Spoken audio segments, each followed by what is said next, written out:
Discussion करेंगे कुछ क्रांतिकारी आंदोलन्स के बारे में।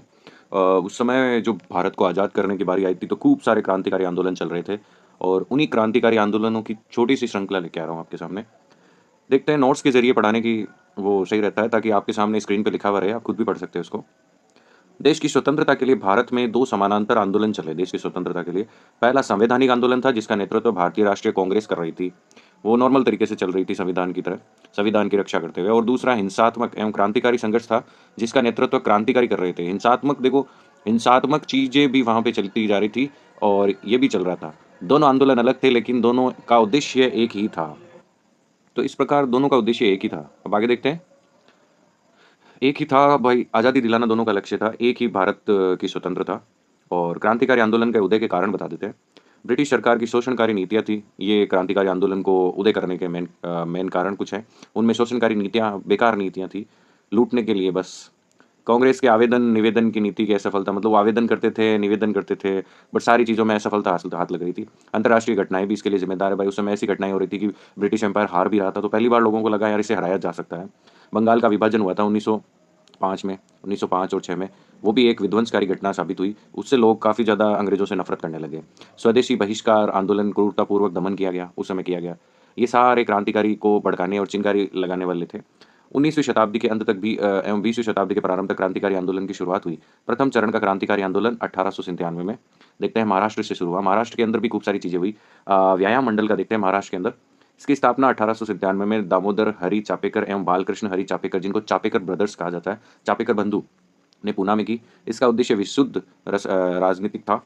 दामोदर हरि चापेकर एवं कुछ अन्य साथियों ने पूना में 22 जून 1997 को रैंड और आयट्स नामक 2 अंग्रेज़ अधिकारियों की गोली मारकर हत्या कर दी। तो रैंड की हत्या वहीं पे हुई थी और आर्यस्ट की, और ये दोनों क्या थे, ये दोनों अंग्रेज़ों के अधिकारी थे जो प्लेग बीमारी के लिए लड़ने के लिए वहाँ भेजे थे। वो कुछ नहीं कर रहे थे, इसलिए चापेकर ब्रदर्स ने इनकी हत्या कर दी थी।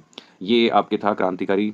उसके अलावा अभिनव भारत देखते हैं। 1899 में नासिक में गजपति उत्सव मनाने के सिलसिले में मित्र मेला की स्थापना हुई। सावरकर बंधु गणेश दामोदर सावरकर और विनायक दामोदर सावरकर इसके प्रमुख सदस्य बने। 1904 में नासिक में वीडी सावरकर ने अभिनव भारत की स्थापना की। वीडी सावरकर जो थे उन्होंने उन्हें 1904 में अभिनव भारत की नासिक में स्थापना की। नासिक की इनका एक तरीके से नासिक के आसपास इन्होंने काफ़ी मतलब अपनी गतिविधियाँ चलाई।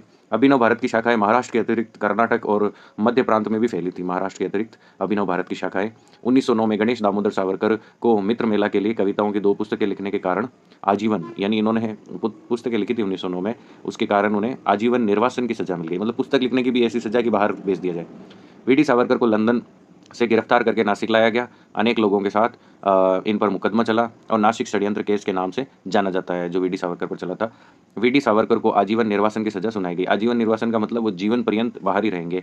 नासिक षड्यंत्र केस में महाराष्ट्र के क्रांतिकारियों की कमर तोड़ दी, मतलब एक तरीके से उनका काफ़ी वो नीचे गिर गए। अनुशीलन समिति देखते हैं। बंगाल के क्रांतिकारियों का पहला महत्वपूर्ण संगठन संगठन जो था वो अनुशीलन समिति थी। 1903 के अंदर इसकी स्थापना कलकत्ता में प्रथम नाथ मित्र और सतीश चंद्र बोस ने मिलकर की थी।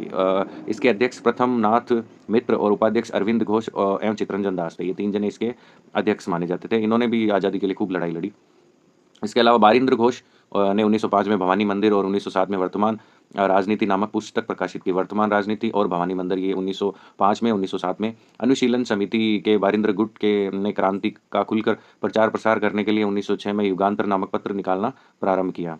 उसके बाद आगे देखते हैं। 1908 में युगांतर के प्रकाशन पर रोक लगा दी गई, मतलब उस समय रोक भी लगा दी गई और 30 अप्रैल 1908 को मुजफ्फरपुर में खुदीराम बोस एवं प्रफुल्ल चाकी ने यहाँ के जिला जज डी.एच. किंग्सफोर्ड को मारने के लिए बम फेंका, पर दुर्भाग्यपूर्ण जिस गाड़ी में बम गिरा उस पर कैनेडी की पत्नी एवं पुत्री बैठी थी और दोनों की मृत्यु हो गई। तो ये मुजफ्फरपुर में उन्होंने किंग्सफोर्ड को मारने के लिए खुदीराम बोस ने बम फेंका, लेकिन वो तो उनके तो कुछ नहीं हुआ, लेकिन उनकी जो दुर्भाग्यवश उनकी पुत्री और पत्नी थी उनकी मृत्यु हो गई। खुदीराम बोस को गिरफ्तार कर लिए गए, उन्हें फांसी की सजा दी गई। ये सबसे कम उम्र में फांसी चढ़ने वाले क्रांतिकारी थे। प्रफुल्ल चाकी ने स्वयं को गोली मार ली। प्रफुल्ल चाकी ने तो गोली मार ली और खुदीराम बोस को फांसी चढ़ा दिया गया। और इसके अलावा भी देख लेते हैं भारत माता समिति। उत्तर प्रदेश और पंजाब, दिल्ली में जो क्रांतिकारी गतिविधियाँ उनका। उत्तर प्रदेश, पंजाब एवं दिल्ली में क्रांतिकारी आंदोलन के प्रणेता जतीन्द्र मोहन चटर्जी थे।